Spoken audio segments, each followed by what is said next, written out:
আজ নিয়ে এসেছি 2025 সালে যারা মাধ্যমিক পরীক্ষা দিবে তাদের জন্য ভূগোলের একটা গুরুত্বপূর্ণ পর্ষদের প্রশ্নপত্র। এর আগেও কিন্তু তোমাদের ইতিহাস, ইংরাজি ও বাংলার পর্ষদের যে প্রশ্নপত্র ফাঁস করলো সেটা কিন্তু তোমাদের দিয়ে দিয়েছি। এটা কিন্তু ভূগোলের একটা গুরুত্বপূর্ণ প্রশ্নপত্র পর্ষদ যেটি ফাঁস করেছে, তাই তোমরা গুরুত্বপূর্ণ প্রশ্নপত্রটি প্রথম থেকে শেষ পর্যন্ত উত্তর সমেত দেখে নাও। তোমরা উপরে দেখতে পাচ্ছ সেম তোমাদের প্রশ্ন প্যাটার্ন কেমন হবে সেরকম একটা পর্ষদ তোমাদের প্রশ্নপত্র দিয়ে দিয়েছে অলরেডি। তোমরা যারা এখনও দেখোনি সমস্ত ভিডিওটি তোমরা প্রথম থেকে শেষ পর্যন্ত দেখতে থাকো। দেখতে পাচ্ছ জিওগ্রাফি লেখা আছে, টাইম লেখা আছে, ফুল মার্কস কত সেটাও লেখা আছে, আর তোমাদের যে কিছু রুলস থাকবে কীভাবে পরীক্ষা দেবে খাতার পরিচ্ছন্নতা নিয়ে তোমাদের কিছু গুরুত্বপূর্ণ তথ্য লেখা থাকবে ওপরে। তারপরে তোমাদের মূল প্রশ্নপত্র থাকবে সেম এরকম প্রশ্নপত্রই কিন্তু তোমাদের পরীক্ষায় থাকবে। তাই তোমরা মোটে অবহেলা করে প্রশ্নপত্রটি প্রথম থেকে শেষ পর্যন্ত দেখতে থাকো। আর যারা এখনও পর্যন্ত আমার চ্যানেলটি সাবস্ক্রাইব করেন অবশ্যই চ্যানেলটি সাবস্ক্রাইব করে রেখো। অলরেডি যারা চ্যানেলটি সাবস্ক্রাইব করেছে তাদেরকে অনেক অনেক ধন্যবাদ। এখানে তোমাদের কি বলছে, বিভাগ ক থেকে একের দাগ নিম্নলিখিত প্রশ্নগুলির উত্তর দিতে হবে, বিকল্প থেকে সঠিক উত্তরটি বেছে নিতে হবে। এখানে 14টি এমসিকিউ থাকবে, 14টির উত্তর করতে হবে। এখানে একের দাগ কী বলছে, যে প্রক্রিয়ায় অসমতল বন্ধুর ভূমির অপসারিত হয়ে সমতল বা প্রায় সমতলে পরিণত হলে তাকে কী বলে? এটা হবে উত্তর অবরোহণ। দুয়ের দাগ, মরুভূমিতে বায়ু দ্বারা বালুকণা উত্থিত এবং অপসারিত হয় যে প্রক্রিয়ার সাহায্যে তা হলো উত্তর ক অপসারণ। তোমরা প্রশ্নপত্রটি মনোযোগ সহকারে দেখো আর ভিডিওটি বেশি বেশি করে তোমার বন্ধুদের সাথে শেয়ার করো যাতে তারা এটা পেয়ে অনেক বেশি উপকৃত হয়। তোমাদের যে প্রশ্নপত্রটি আমি আলোচনা করছি এরকম ধরনের সেম হুবহু প্রশ্নপত্র তোমাদের কিন্তু আসবে। হুবহু মানে এই প্রশ্নপত্রটি আসবে এরকম না, কিন্তু এরকম ধরনের প্রশ্নপত্র দাগ নম্বর যেরকমভাবে আছে একদম প্রশ্ন প্যাটার্ন তোমরা হুবহু কিন্তু এরকম পেয়ে যাবে। তাই তোমরা সমস্ত প্রশ্নপত্রটি ভালো করে দেখো এটা কীরকম ধরনের এসছে। তিনের দাগ, সমুদ্রপৃষ্ঠের বায়ুর গড় চাপ হলো, এখানে উত্তর হবে খ 1013.2 মিলিবার, 25 মিলিবার হয়, এখানে যেহেতু 5 নেই তাহলে 2টা করতে হবে। তারপরে চারের দাগ, নিরক্ষীয় জলবায়ু অঞ্চলে বৃষ্টিপাত ঘটে, উত্তর ঘ সারা বছর ব্যাপী। পাঁচের দাগ, এল নিনোর প্রভাব দেখা যায়, উত্তর গ প্রশান্ত মহাসাগরে। আর ছয়ের দাগ, কোনো স্থানের মুখ্য জোয়ার ও গৌণ জোয়ারের মধ্যে সময়ের পার্থক্য হলো, উত্তর খ 12 ঘন্টা 26 মিনিট। আর সাতের দাগ, নিম্নলিখিতগুলির মধ্যে বিষাক্ত বর্জ্য হলো, উত্তর ক পারদ। যারা এখনও পর্যন্ত আমার চ্যানেলটি সাবস্ক্রাইব করেন অবশ্যই কৃতজ্ঞতা স্বরূপ চ্যানেলটি সাবস্ক্রাইব করে পাশে থাকা বেল আইকনটি ক্লিক করে রাখো যাতে পরবর্তী ভিডিওগুলো সবার আগে পেতে পারো। আর ভিডিওটি কেমন হচ্ছে অবশ্যই কমেন্ট করো। আর নতুন নতুন ভিডিও পাওয়ার জন্য অবশ্যই সঙ্গে থাকো। আটের দাগ কী বলছে, বর্তমানে ভারতের অঙ্গরাজ্যের মোট সংখ্যা হলো, উত্তর গ 28টি। আর নয়ের দাগ, ভারতের সর্বোচ্চ মালভূমি হলো, উত্তর ঘ লাদাখ মালভূমি। আর দশের দাগ, গঙ্গা নদীর সাথে যমুনা নদীর সঙ্গম নিম্নলিখিত স্থানে অবস্থিত, এখানে উত্তর হবে খ এলাহাবাদে কিন্তু অবস্থিত। তারপরে আসবো 11 দাগ, পশ্চিমী ঝঞ্ঝার প্রভাবে বৃষ্টিপাত সংঘটিত হয় যে অঞ্চলে, তা হলো উত্তর ক হবে জম্মু কাশ্মীর অঞ্চলে।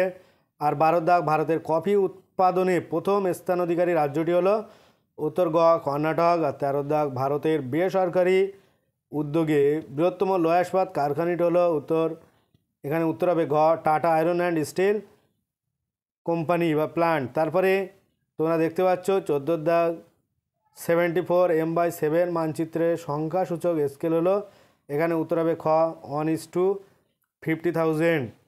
তোমরা প্রশ্নপত্রটি ভালো করে দেখো, তারপরে তোমরা অবশ্যই প্রশ্নপত্রটি কেমন আসছে বুঝতে পারছো এরকম ধরনের প্রশ্ন কিন্তু আসবে। তারপরে বিভাগ খ থেকে এখানে 2-এর 1 তোমাদের বাক্যগুলির মধ্য থেকে শুদ্ধ অশুদ্ধ নির্ণয় করতে হবে। তোমরা ভালো করে দেখে নাও যে কীরকমভাবে প্রশ্ন তোমাদের আসছে। এখানে 6টি থাকবে তোমাদের শুদ্ধ অশুদ্ধ, 6টি কিন্তু তোমাদের অ্যান্সার করতে হবে, 7টি থাকবে।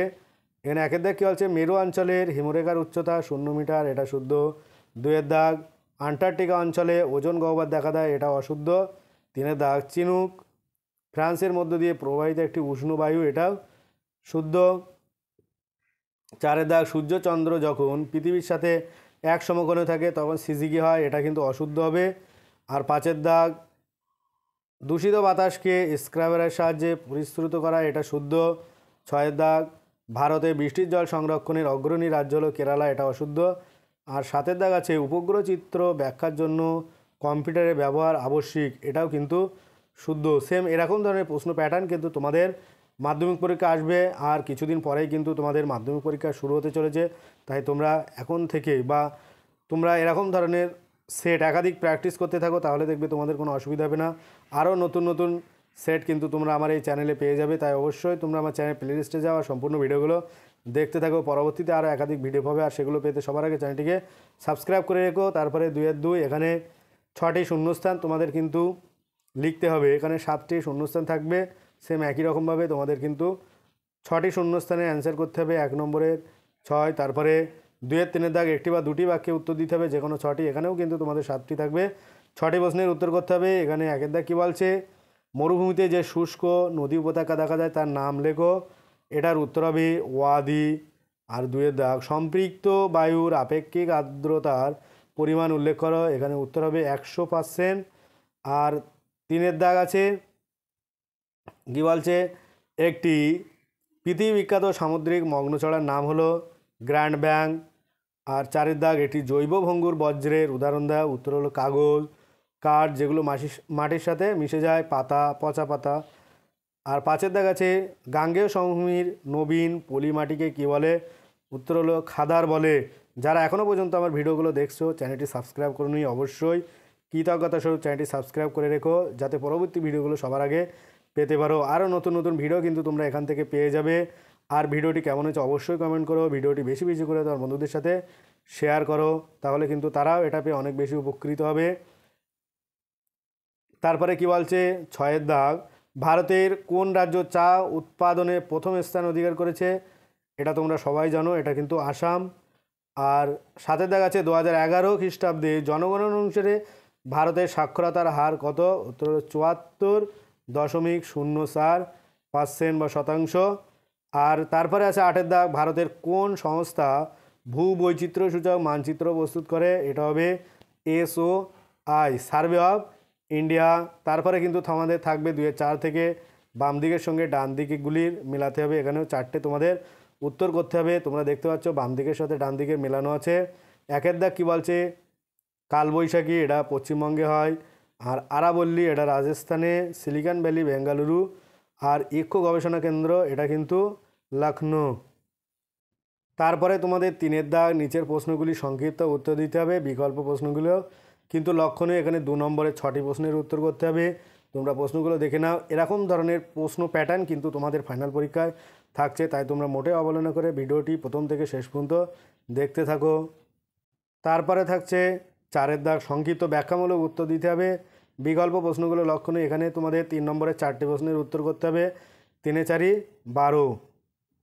আর এখানে যে প্রশ্নগুলো আছে প্রত্যেকটা প্রশ্ন কিন্তু তোমাদের কাছে মোস্ট ইম্পর্টেন্ট, তাই তোমরা মোটে অবহেলা করে ভিডিওগুলো ভালো করে দেখো, আর এই প্রশ্নগুলো তোমরা বেশি বেশি করে প্র্যাকটিস করো। এর আগেও যে সেটগুলো দেওয়া আছে তোমরা আমার চ্যানেল প্লেলিস্টে যাও, তোমাদের সাজেশান দেওয়া আছে, গুরুত্বপূর্ণ প্রশ্নগুলো দেওয়া আছে, তোমরা ওখান থেকে দেখে নাও। তারপরে সর্বশেষ থাকবে তোমাদের 5 নম্বরের কিছু প্রশ্ন থাকবে, 5 নম্বরে দুটো দুটো করে তোমাদের মোট 4টে অ্যান্সার করতে হবে। তোমরা প্রশ্নপত্রটি ভালো করে দেখো আর এগুলো বেশি বেশি করে প্র্যাকটিস করো। আজ ভিডিওটি এই পর্যন্ত, পরের ভিডিও পেতে চ্যানেলটি অবশ্যই সাবস্ক্রাইব করো আর পাশে থাকা বেল আইকনটি ক্লিক করো। সকলে ভালো থাকো, সুস্থ থাকো, আর ভিডিওটি শেষ পর্যন্ত দেখার জন্য সবাইকে অনেক অনেক অভিনন্দন।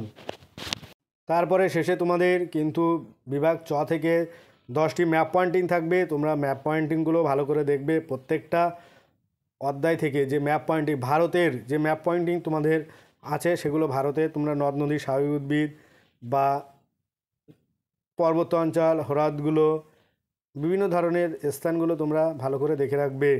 এখান থেকেই কিন্তু তোমাদের 10টা ম্যাপ পয়েন্টিং কিন্তু তোমাদের করতে হবে। তারপরে সর্বশেষ থাকবে শুধুমাত্র দৃষ্টিহীন পরীক্ষার্থীদের জন্য, যারা ম্যাপ পয়েন্টিং করবে না তাদের জন্য 10 নম্বরের প্রশ্ন থাকবে, সেখান থেকে কিন্তু তারা 10টা প্রশ্নের উত্তর করবে। এই হলো তোমাদের একটা ভূগোলের গুরুত্বপূর্ণ প্রশ্নপত্র। তোমাদের ফাইনাল পরীক্ষা এরকম ধরনের বা এরকম প্যাটার্নে কিন্তু প্রশ্নপত্রটি আসতে চলেছে। তাই তোমরা যারা ভিডিওটি দেখেছো, উপকৃত হয়েছো, তারা অবশ্যই চ্যানেলটি সাবস্ক্রাইব করে রেখো। সকলকে অভিনন্দন জানিয়ে আজকে আমার ভিডিওটি শেষ করছি। পরবর্তী ভিডিও পেতে অবশ্যই চ্যানেলটিকে সাবস্ক্রাইব করে রেখো।